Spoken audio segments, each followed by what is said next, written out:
Hello and good afternoon, everyone. Thank you all for joining BlueChip and SailPoint for our webinar, Navigating the Road to GDPR Compliance. We look forward to talking with you guys today about all things data privacy and protection and how we can help you build solutions to maintain your GDPR compliance now and in the future. My name is Kate Wilsey. I am brand manager at BlueChip and today's moderator.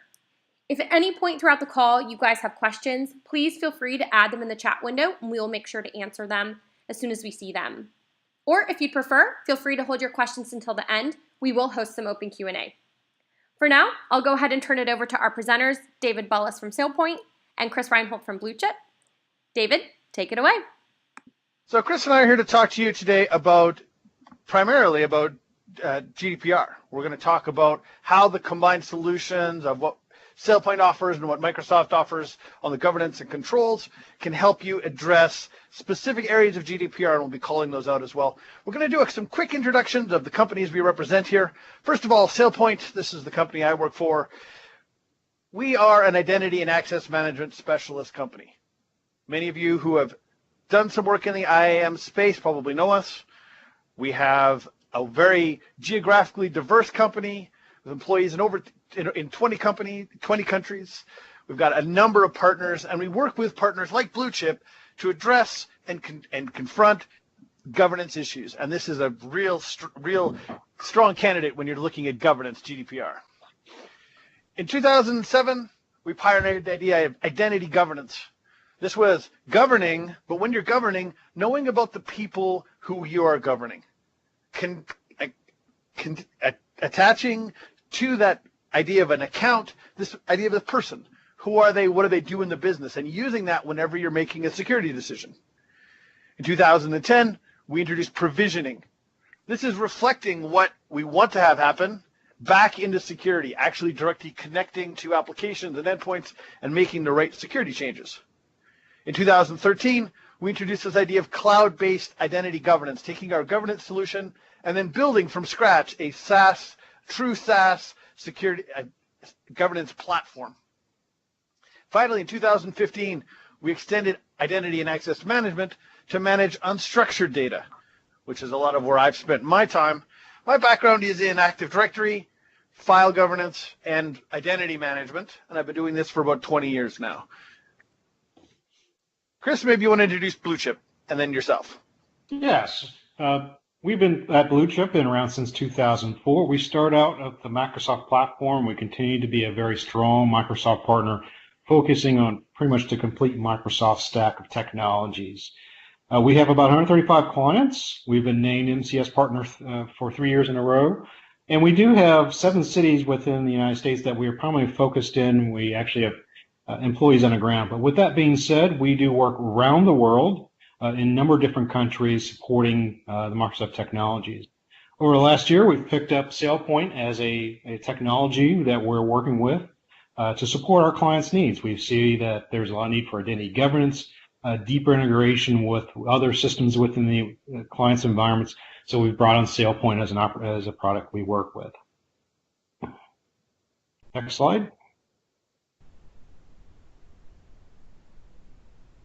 There you go, Chris. There we go. So I'm a principal architect with BlueChip. I've worked for 17 years at Microsoft in the security technology space, so I've got a lot of background there.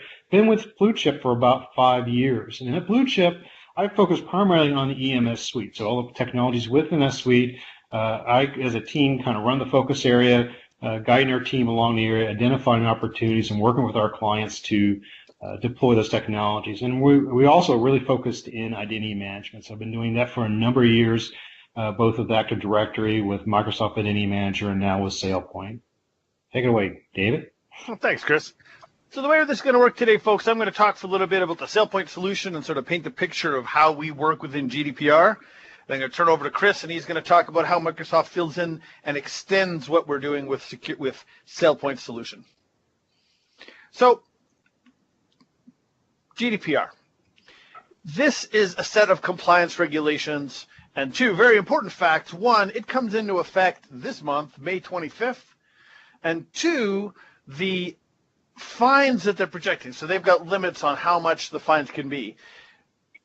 They're very significant. There's a reason people are paying attention here. I think a lot of industries sort of waiting to seeing if they're going to be as big as the folks are, as they're threatening. But certainly 20 million euros is the floor. And if your revenues as a company exceed 4% of your revenues exceeds 20 million, the fines can be even higher. So there's some significant financial penalties if you don't meet the regulations. Well, what is the regulation? Well, it's data privacy for EU citizens. It's privacy that has to be done by design, which means they're going to ask to see your plan for protecting this data, and then they need to see that that plan is actually working.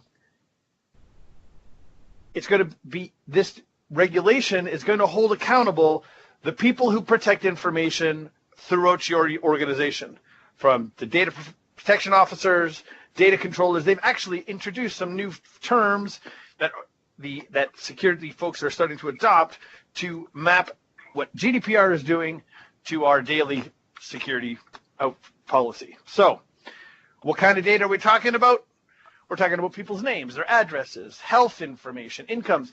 What we thought of previously as personally identifiable information, that's a pretty good mapping to what we're talking about here. But specifically, it's personally identifiable information about EU citizens. And that's where the interesting things start happening. In order for an organization to be considered GDPR ready, that is to say, you're going to meet your requirements under GDPR, you must understand what's happening with your data.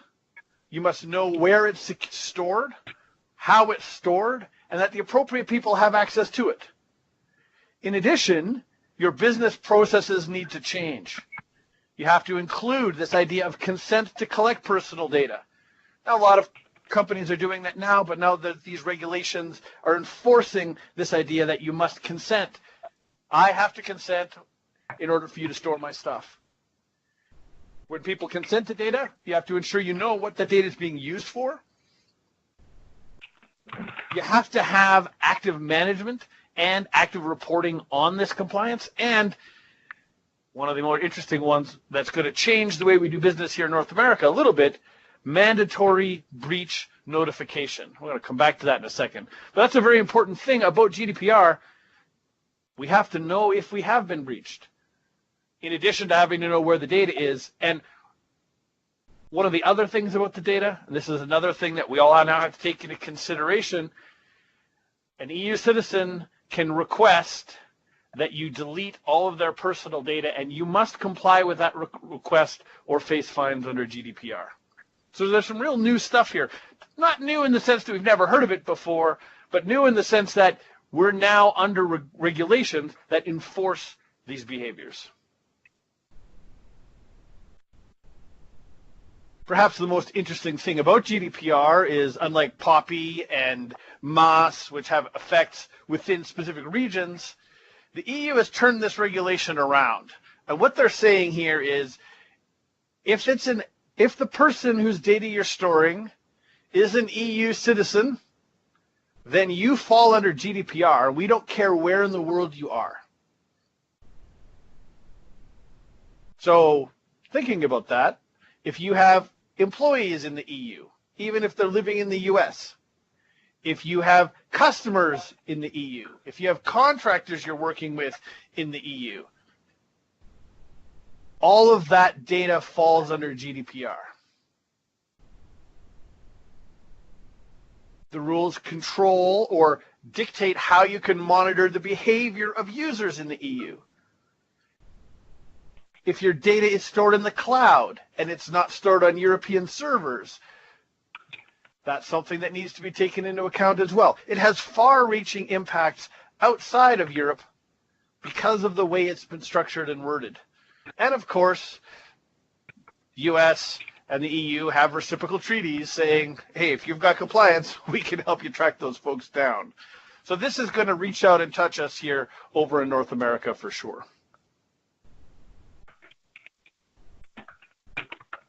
We picked on a few folks here. We could pick on a lot of folks and put their names up here, but it seems every week we've got more and more breaches happening in different companies, big names. But these three we picked on because a couple of things stood out. One, Uber's breach. Uber knew about the breach for a year and didn't tell anybody. Under GDPR, that's punishable. And of course, Uber contains information about EU citizens. But because we now have a mandatory requirement to tell people if information about EU citizens has been breached, if Uber happened on May 26th, we'd be talking about a much different story. Facebook, 87 million records. Under Armour, 150 million users.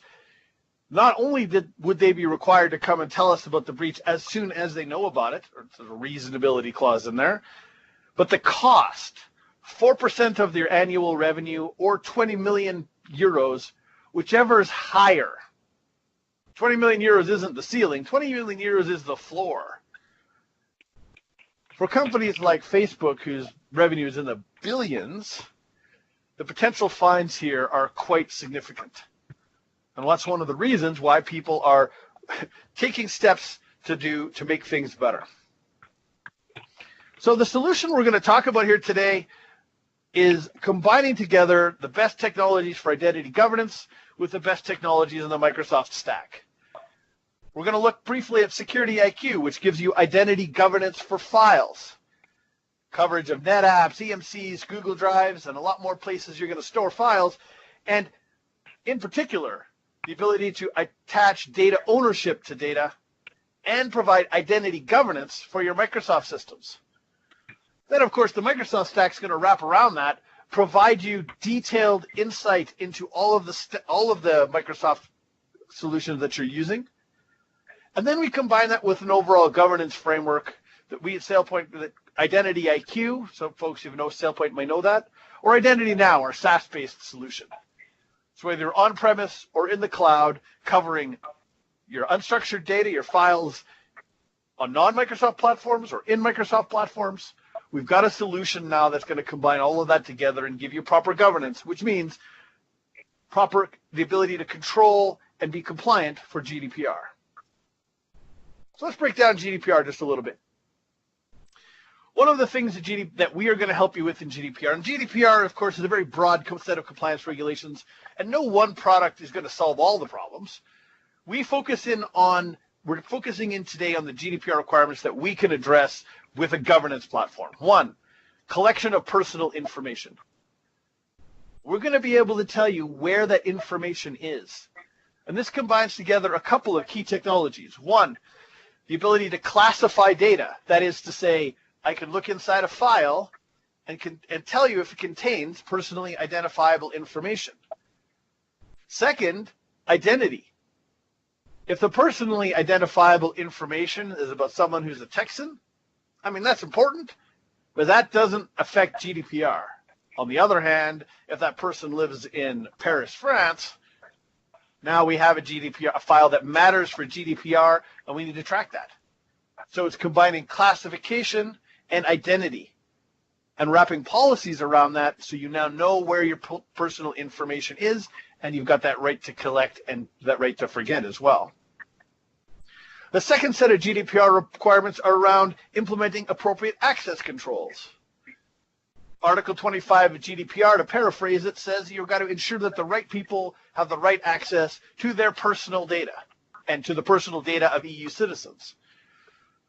So we need to understand who has access, and we need to be able to govern that access so that we know who has access to it, and we know that that access is appropriate. GDPR Articles 26, 32, and 35 talk about data protection by design and by default. This data has to be secured. That means you need software controls to be able to enforce the proper securing of that data, but you also need proper business policies so that people know what to do with that data. People are aware of where that data is being stored, and people do the right things when people request access to that data. So SailPoint and Microsoft together will provide you analytics to help you find the information, to show you how it's secured, dashboards that focus in on GDPR, and the ability to remediate, that is, fix problems as you see them.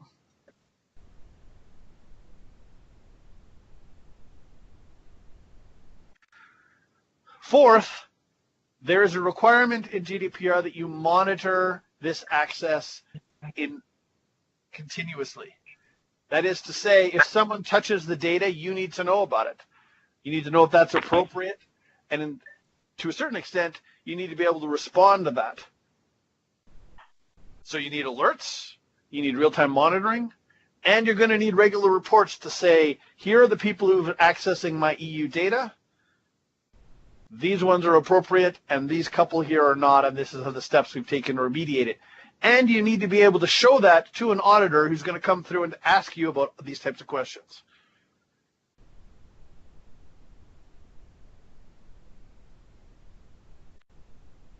Last, and this is part of what I just sort of rolling after being able to, what I was just saying, you need to be able to tell people what you've done. You need to be able to tell them what your policies are. You need to be able to demonstrate for them the controls you have in place. This is compliance 101 to some degree, but of course GDPR has new things you need to show. That right to forget, the fact that you now know where your EU data is, how you're separating that data that's about EU citizens from data that's about US citizens, how you're putting care and control in place and putting those new rules and policies in place in your business. You need reports, you need to have this policy definition in place, and you need to be able to quickly and easily provide this information to your compliance auditors. Now, we wouldn't be talking about those things if we couldn't do them. Let's talk a little bit about how SailPoint approaches this. First and foremost, the SailPoint vision is about comprehensive governance with an identity spin. Identity, again, is about who the people are. So myself, Dave Bullis, I've got numerous accounts. I've got accounts that access my personal information in the business. I've got accounts from AD. I've got accounts to access ERP. I've got accounts. All those different accounts are me. So when you're looking at access, you need to combine all that together. Well, SailPoint provides a governance platform that focuses on applications and infrastructure. That's Identity Now and Identity IQ.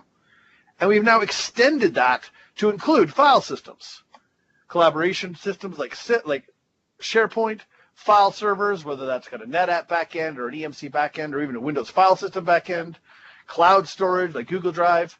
And Chris will be talking about how we merge that with Microsoft's own SharePoint Online and OneDrive capabilities. But comprehensive governance, the policies you put in place for GDPR and other reasons apply equally to your applications, your infrastructure, and the files you have stored. That means when you're governing, you're confident that access is being properly controlled across all of the different ways people can gain access to that protected data.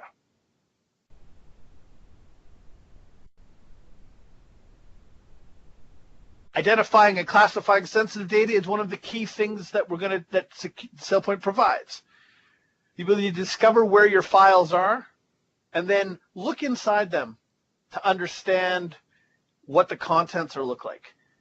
We also classify based on activity as well. So while we're monitoring those files, if we find a place where a bunch of your EU citizens spend their time, a SharePoint site that they all visit, well, we can flag that as containing EU data without even having to look at the contents of the files because we can see who uses it. And if they use it, we need to protect it properly.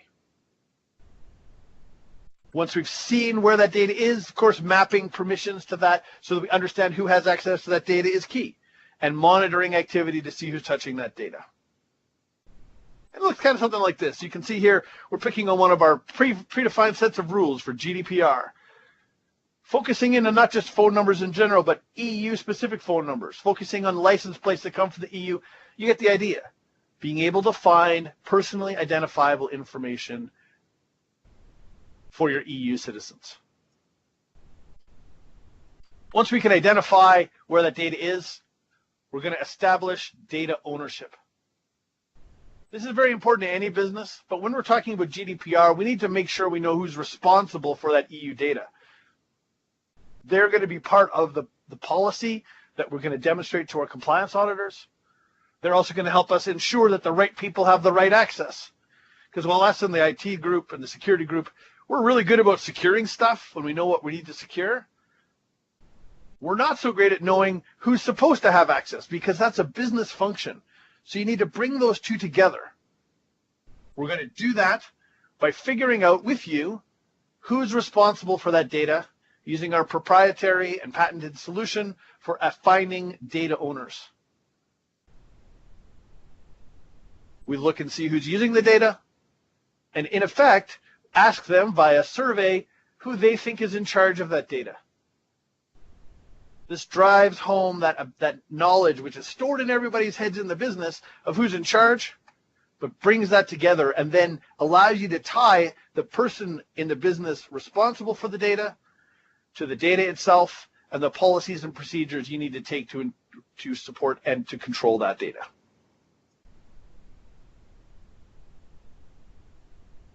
So if you've been using a folder for a while, you might get something that looks just like this. A quick survey that you can take where we say, hi, Dave, we know that you've been using this folder. Can you tell me who's in charge of it? Can you tell me how you got access to it? Sure, I can. Michelle Perez gave me access. She's the one in charge. Boom, away you go.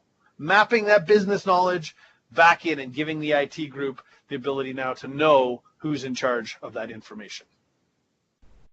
Then, of course, compliance. And it's important to note, of course, SailPoint didn't build this product specifically for GDPR. We built this product to do governance. But governance is a core function when you're looking at trying to meet these compliance regulations. And we've met many other compliance regulations in the past, which means we're experienced at giving you exactly what you need to make your auditors happy. Whether it was SOX compliance or PCI compliance or HIPAA compliance, MOS compliance, PDPA, we've have an established track record of being able to make sure you pass your next compliance audit.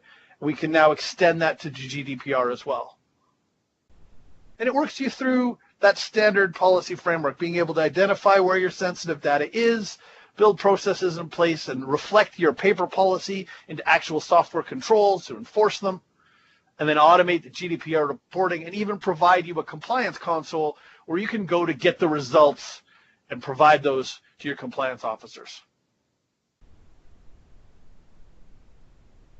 Whether we tell you, hey, here's who has access, or like we're doing here, show the auditors how we're working through compliance checks and doing access certifications on a regular basis. The SailPoint solution will be able to show you exactly who is doing what and map that back so that your auditors, when they come in, they walk away having the information they need quickly and easily, and they're giving you the big green check mark when it comes to being GDPR compliant.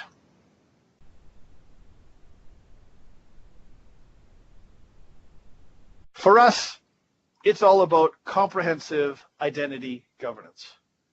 We know who the people are in your business. We know what roles they have, and you're going to be adding some new ones, right? New roles for what is their role in maintaining access to EU data. Should they have access?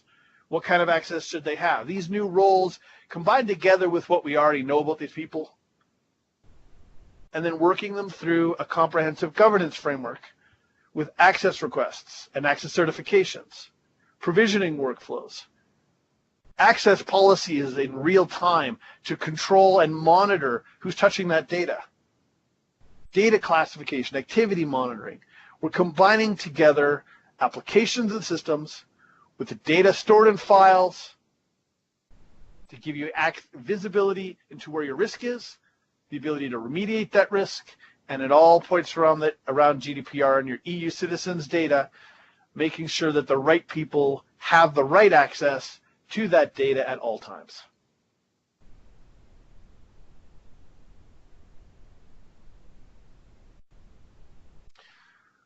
So that's the SailPoint solution. Now, Chris is going to come out and he's going to talk a bit about how BlueChip is using that in combination with Microsoft solutions to address the Microsoft stack. And Chris, we're going to make you presenter here. Reminder as we're transitioning, if you've got questions, by all means, send them to our moderators. We'll make sure we tackle those at the Q&A session at the end. Chris, the floor is all yours. Thank you, David. So what I'm going to do here is really dovetail into Dave's conversation around GDPR and what the SailPoint solutions provide. The first thing we'll talk about is one of the requirements in step 5, as David was talking about, was this need to really show what you are doing as far as compliance and be able to demonstrate that to the regulators in EU.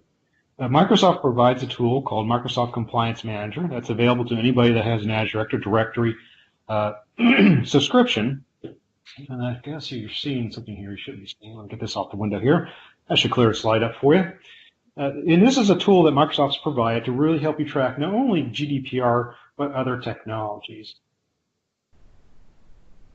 So what it does, it allows you to do intelligent scoring. So what this tool does is really focused on Office 365 at this point. But what it does is allows you to identify what Microsoft is doing from their perspective. They're providing the platform. They have to provide tools and services to support you on your GDPR compliance roadmap there. So what they've also done is not only provided their details on it, but they've provided a really good framework for you to track where you are on your GDPR compliance track. And it provides, part of the solution. It provides the ability to show you recommended actions, what you should be doing, some of the cloud-based features that you should be enabled. And as I mentioned, it really does track the evidence in that process in a single dashboard that allows you to easily access that, export it, and show it to the compliance manager. So give you an idea what this dashboard looks like. Here's a dashboard that's from my environment. It can show you that it supports a number of regulations today. They're continuing to expand that. So you got HIPAA and NIST, ISO. But you see in the top right-hand corner, we have the Office 365 GDPR. And you can tell in my environment I don't have too good a score. I've only got 245 out of the 568 items that are part of that. And this provides me an ability to kind of see where I am in the process of becoming more compliant with these regulations. And what you can do is you can actually click on these tabs here within the dashboard and really drill down into what do I need to become compliant with? What are the controls I need to put in place? So here's kind of an example, not showing all the various controls for GDPR, but you can see there at the top, you get Microsoft Managed Controls. You can drop down and you can identify what Microsoft is doing with their platform. You can also see where you're needing to do work. And you can see how it's been set up for you and that you can identify what the controls are. Not only that, but it gives you the listing of the articles. So as David was going through a listing of various articles, it breaks it down what each particular control, what GDPR regulations it addresses. And then you really can start a tracking process here as far as who's this assigned to, what is the status, test date, and test results. So this allows you to have a single pane of glass for Office 365 to identify where you are on the GDPR track and what steps are needed down the road. Again, you can always take this data, export it for your regulators or whoever is doing the auditing to validate that you are indeed implementing the regulations that are part of GDPR. Let's step into a technology called Azure Information Protection. Now, one of the reasons we really kind of partner with SailPoint is some of the tools they provide, specifically Security IQ, which does a very good job of identifying and classifying material. Now, Microsoft does have technologies that do very similar items, but one of the things it does provide us is a way to really start addressing the issue of who should really have access to this data.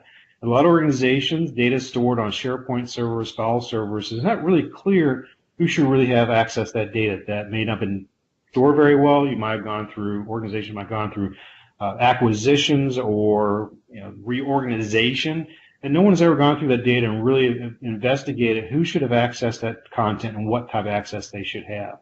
So using the Security IQ tools, you can really do a good process, implement a great process to go through those files, identify who should have access, who should be the owners of that content, and really establishing the control on those documents. Again, back with Identity IQ and Identity Now, that's also important because once we got that established, what we like to be able to do is create either a role or a group around that we can continue to manage and be able to effectively to add people and remove people as people move in the organization or they either leave the organization. So Azure Information Protection really extends what Security IQ does. Security IQ helps you identify the content, identify the owners. What Azure Information Protection is going to be able to do for you is really now how do we protect that content? We have sensitive information. We've got information with social security numbers, credit card numbers, identifiable information from that particular EU individuals. And how do we protect that? So that's where AIP comes into place. So what it provides you the ability to do is a number of different things. So once we classify the information, we have a number of tools we can actually then go out within the technology there to actually start classifying and applying technology. So there are abilities with AIP. There's called an AIP scanner where we can actually scan the content and start applying the protection. But the idea of AIP is really from the time that document's created till it's retired, it's to provide the tools that are necessary to manage that content. So as the content's being created, let's say in a Word or Excel or PowerPoint, we can start applying labels there or make it easier for the user to start applying labels and protection against that document. And these labels are designed to make it easy to identify both from a visual perspective. The user can actually see it that says it's got a watermark or header or footer that classifies the document, but behind the scenes there's also metadata that's embedded in the file that allows you to use other tools to identify that content and guide its use within the organization. And from a protection perspective, we do have data loss protection, which is built into Exchange Online, but with AIP we also have what's called encryption using what is known as Rights Management Services, RMS, which is a technology Microsoft has had for a long time. The advantage of Azure RMS is not simply from the encryption of the document, but also from the use right.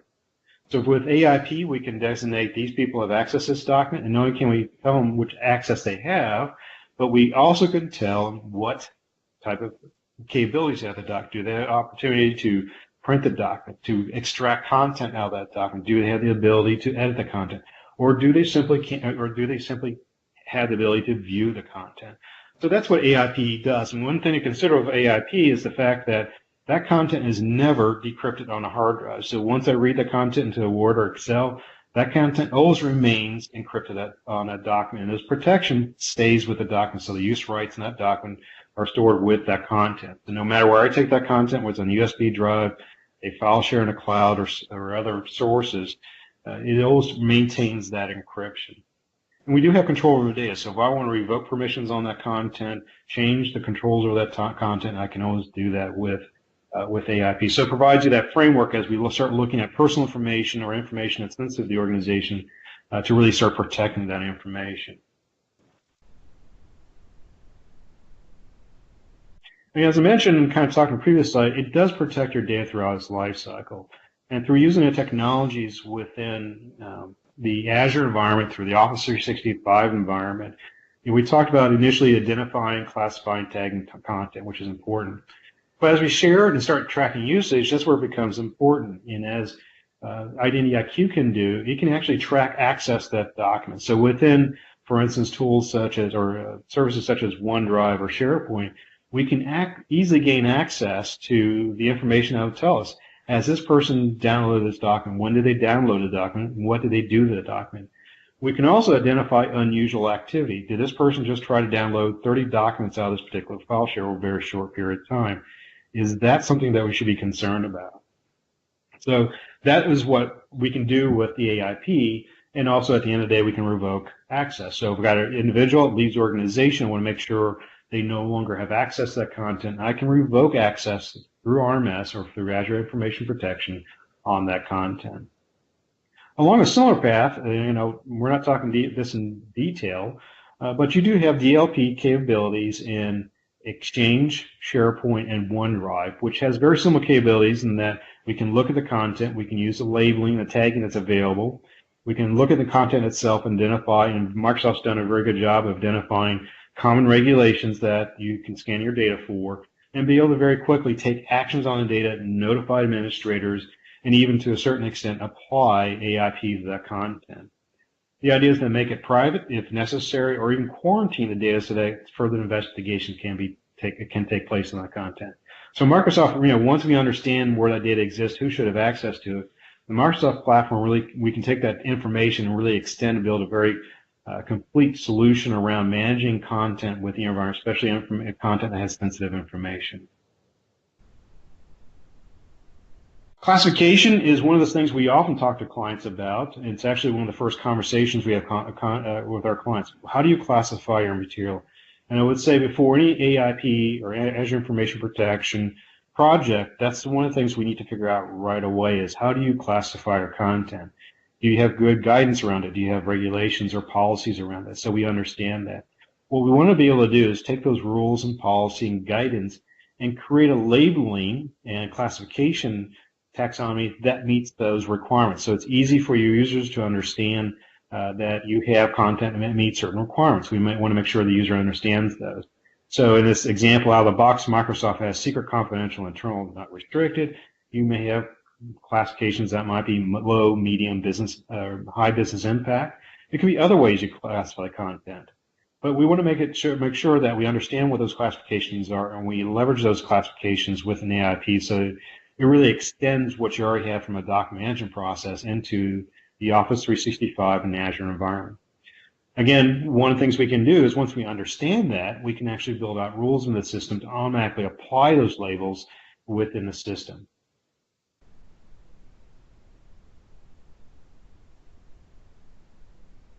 So what we can do within classifications, once we understand the classifications, we can, as I mentioned, we can make it automatic. Not only can we make it automatic, which means we mandate that, we can actually apply it in such a way that the user cannot remove it. We can recommend it. So this looks like a document that might be sensitive. We leave it up to the user to make the final decision, which is fine in a lot of situations, in that we may have data in there that might have keywords and might have information that looks like a Social Security number. It's not a Social Security number, it's a part number. So we want to provide the ability for users to say, hey, this is not a sensitive information. This is just normal business information that doesn't have any really impact on the environment, which also kind of falls into reclassification. If I see a document that needs to be reclassified because the data is not meeting that level, so if we go from a secret to confidential, we can reclassify it. And not only can we reclassify the content, but we also can put justification. So in the future, if there was any question about that document, why it's reclassified, the justification can be as part of that change of reclassification or classification of the document, so that they can always be, yeah, that's why we changed it. That makes sense. And as always, users can manually apply the policies within the system. So within the Microsoft Office products, Microsoft makes it very easy for individuals to change classification. So in this example, what we're doing is we're doing for users, as an example what the user would see, that provides automatic classification.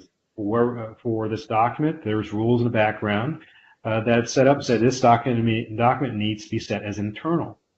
So in this case, the user gets a notification about that. The documents aren't automatically classified as internal. You know, there's a little pencil up there by the internal that provides the opportunity for the user to change it and provide the reclassification. Again, here's recommended classifications. Here, the document looks like it may have credit card information. In fact, it does. These are test credit card numbers here. But we can say that the sensitivity of this needs to be changed to confidential, and right now it's marked as not restricted. So we can recommend that. The user can take a look at it and say, yes, these are credit card numbers. No, these are just simply part numbers for something I'm ordering for the company. It's not a credit card number. So then it can go in, and the user can then set it to non-restricted or whatever might be the appropriate classification level for this. Again, in the back end, the rules are built so they can look for credit card numbers, they can look for driver's license numbers, and a variety of sensitive information. It can do looking at healthcare information, so HIPAA, PHI, PI, PCI. So it has all those regulations, kind of common words, and matching criteria in the background to support those recommendations. So that's where we are with AIP. Again, we're showing here, once we reclassify it, we can provide a justification. You can actually, within the product, say you have to provide a justification if you're reclassifying. So that kind of gives you an idea of how we can take the information, the user information from the Security IQ tool, build Azure information protection, provide the templates, start applying this to the appropriate document, so that now not only are we identifying who has access to this content, but now we can protect it. So it needs to be shared within the organization, or even shared outside the organization.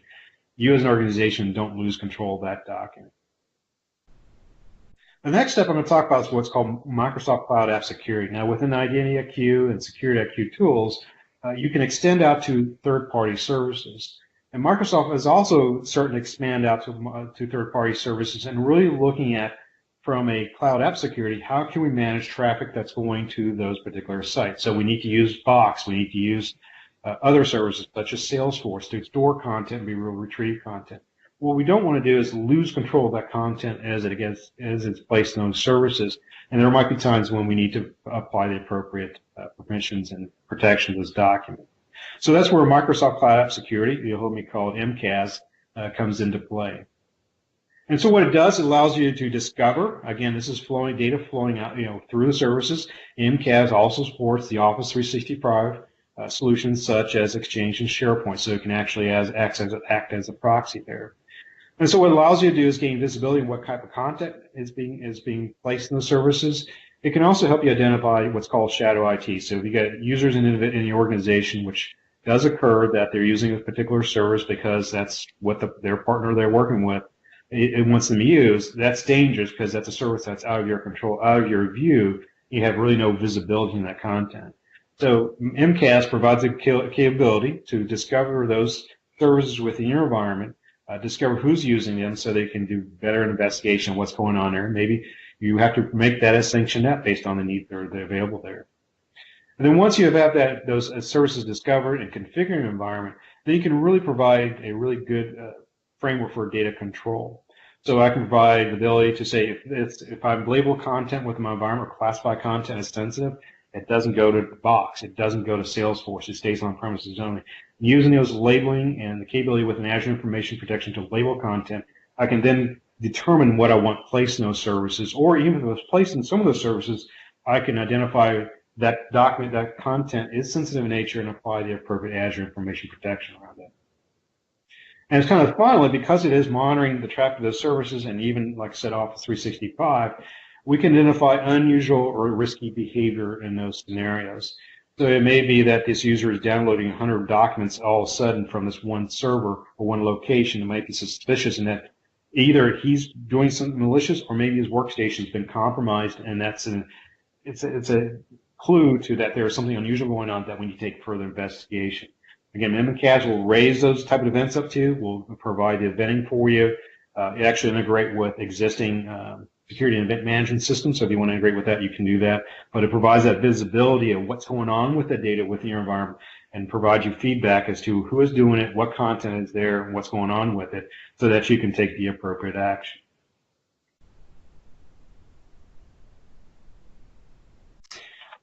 Again, it does shadow IT discovery. It can discover 13,000 plus applications. Microsoft's continuing to extend that.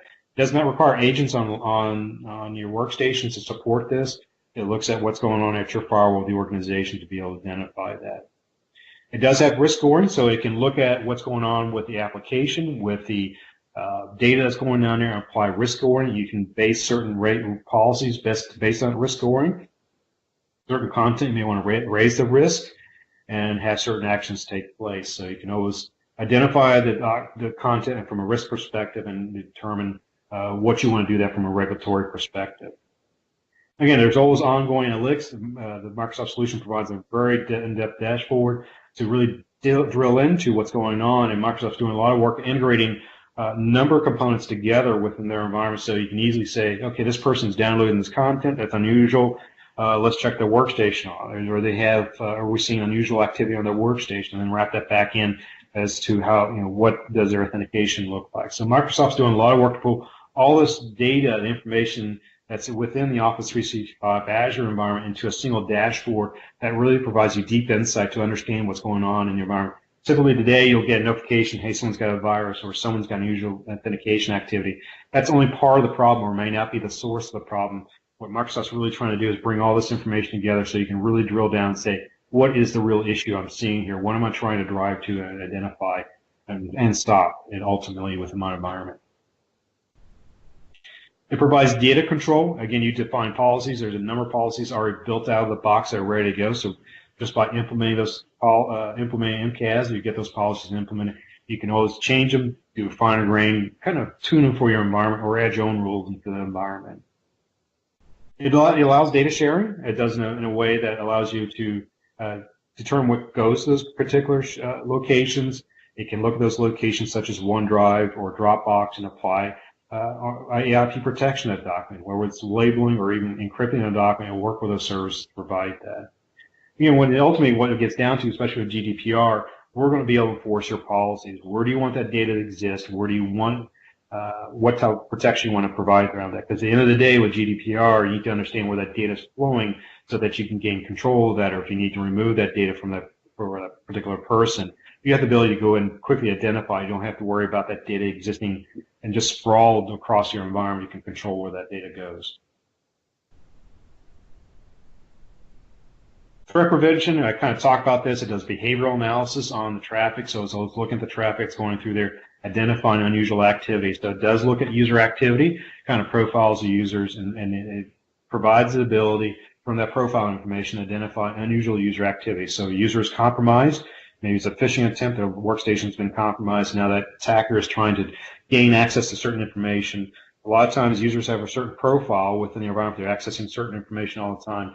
This helps identify when that person's profile has changed or they're doing tasks beyond what is normally part of their profile. And so it can definitely identify that and then alert you to those attacks and within your environment. Again, Microsoft is using their view of the environment. They look at a lot of organizations. They've got the entire Office 365. They have a lot of machine learning built into it, and they're using that knowledge to provide the ability to identify unusual attacks based on what they're seeing with other organizations. Again, this is a cloud app security. What we want to be able to do is identify shadow IT, then define what sanctioned apps are out there, and then provide the visibility and control for those sanctioned apps. We want to try to minimize as much as possible shadow IT. That's what MCAS can do for you, and then extend it and create sanctioned apps. And once we get sanctioned apps, then we want to make sure that the app security is meeting your requirements. Monitoring flows, make sure that what we're seeing there is expected, and we're providing good security for that content as it moves out to the various services you need to utilize as an organization. So that's kind of, I want to kind of follow up. David's kind of really introduced, what GDPR is, what kind of the main things we look at from a GDPR perspective, especially from an IT organization, and really how SailPoint supports the GDPR requirements through identity governance, being able to manage the identities, manage identities across a variety of platforms in your environment, whether it's an Oracle server or even cloud services, being able to manage the identity from that perspective. And also provide the ability to really identify the roles and being able to do important things such as doing certification, also attestation to the roles. Does this person really need its access, and how often is that being verified? We take that and we took what SailPoint does, and we can easily dovetail into what Microsoft provides from your Microsoft platform, and how you can both those platforms can work very closely together to really secure your content and help you attain that GDPR certification, I should say, for certification, but being able to comply with the regulations. I'll open it up now to questions, and David can come back online. We can help answer any questions. As we mentioned, Kate's going to save off this presentation. We'll make it available to you, so if you missed it or if you want to review it, just she'll provide a link to that. I'm back here, Chris. Sounds good. If there's any questions, we'd love to answer them for you.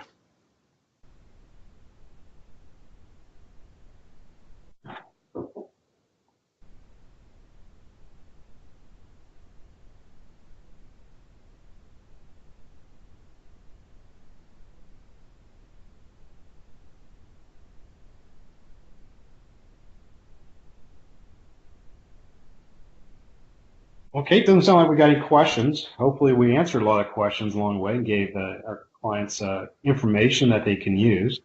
Again, feel free to reach out to us anytime. If you have any questions, we'll be more than happy to work with you, have those conversations with you of how we can work deeply with you.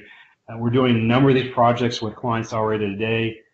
It can be more broad, not just GDPR, but PCI, HIPAA compliance, type of regulations, and helping organizations understand what needs to happen and how can we support their requirements as we move forward to cloud-based services. That's exactly right, Chris. Well, thank you everyone for attending. As Chris stated, if you have any questions, feel free to reach out to BlueChip Consulting Group or SailPoint directly. We're happy to have a conversation offline. We will, as stated, make sure that you get a copy of this recording following the call so that you can share it with your teammates or listen back at your convenience. Thanks again. Have a great afternoon.